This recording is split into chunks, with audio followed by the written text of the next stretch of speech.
Man, what we just seen tonight, Detroit Lions versus Kansas City Chiefs. First of all, the Detroit Lions in the betting or whatever poll was not favored by a long shot. In fact, the Chiefs was favored by a large margin, but it looked like the Lions really is a changed team.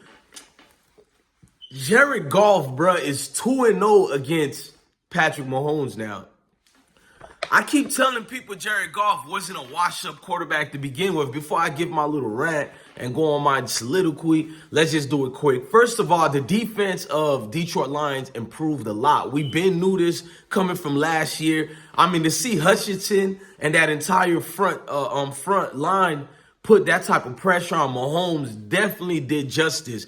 But it kind of helped with a lot of the Chief receivers dropping the ball. I don't know what was going on with that. Kelsey wasn't at the game, so people are trying to blame Travis Kelsey not being there as a reason for the loss. I'm not going to be one of them people. I'm going to call it as it is.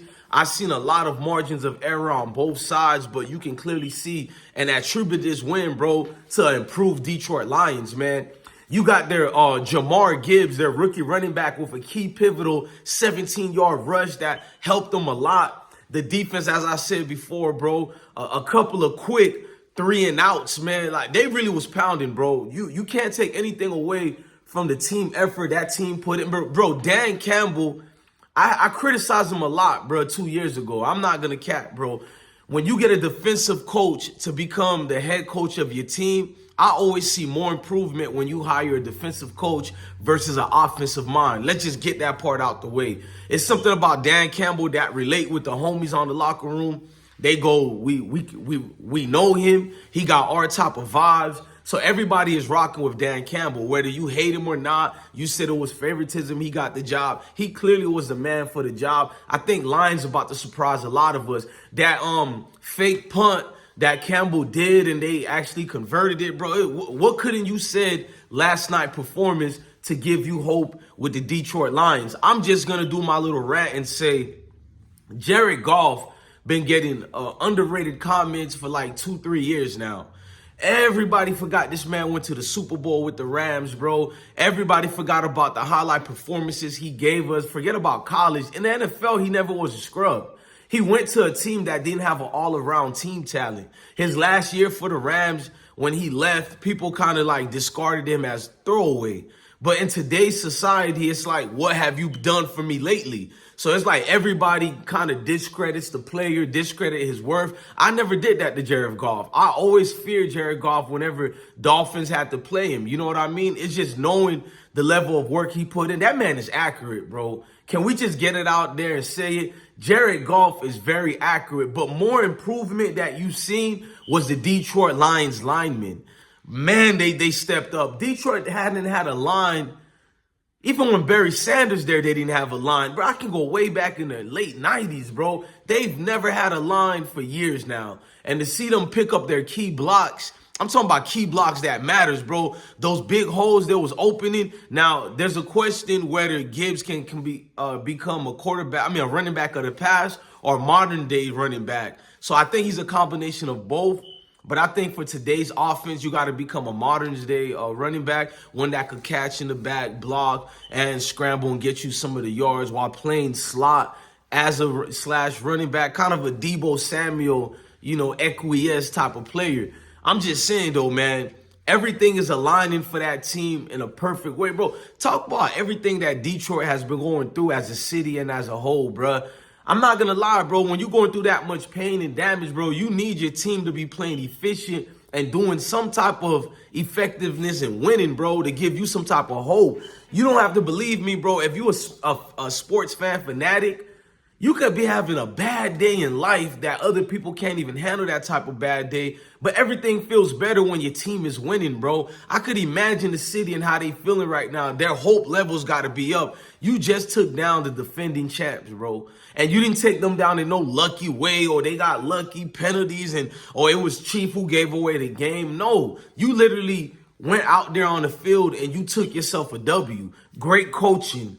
Great offensive effort, great defensive pressure, man. Like I'm saying, Aiden Hutchinson is gonna be a beast for years to come. He's gonna be a future Hall of Famer. I mean, the dude is like 6'7". You feel me?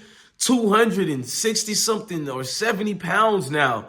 And he's strong like his dad, man. I remember watching his dad play. You feel me? 97 is a beast, man. And I just didn't think he was going to have a quick. I thought it was going to take 4 to 5 years. And to see him having growth, you know, through the short years he's played, you got to give him credit. Dan Campbell, I didn't know he could manage the offensive side like that. Of course, he's not an offensive coordinator or nothing like that, but he's the shot caller at the end of the day. He either approves it or declines it, and he kind of just let the coordinators rock. He don't be in the way like some of these coaches. He understands his mindset and his mentality as a defensive mindset. So he's going to be on the defense way more than the offense. So having trust in your coordinators is showing you how it's going out there, bro. It's exceptional, bro. I just feel like Detroit been a brown paper bag for a minute now. I mean, he put them bags over the head like they did to Tampa 20, 30 years ago. And Detroit got something to say, man. We seen an improvement last year and a little bit the year before. This year, I think they're taking all the steps. They're going to be in a conference championship game. I really believe that. You could say I'm just hype. It's first game syndrome. You know, it's the first week. Everybody hype about everybody. But nah, man, I was checking how they performed against the Chiefs. That was the litmus test to see how they're going to be for the rest of the season. Now, I can go way left. I admit that. It can go way, way, way left. But right now, from what we see, Detroit damn sure got something to say about their season. They made a monumental impact. You're looking at the Chiefs, and let me just say this for the Chiefs, because y'all like I'm talking more about Detroit, because this video really is about Detroit. But for the Chiefs, I seen efficiency in the quarterback. I seen a lot of good throws that was dropped by the receivers of the Chiefs. I don't know what's going on with that. Maybe it's more repetition and practice they need, but knowing Andy Reid, I'm pretty sure they do a lot of repetition. One good thing I could say is Travis Kelce wasn't there and the backup tight end was balling. Can we just be honest with that? So for anybody to be like Travis Kelce not being there is why they lost.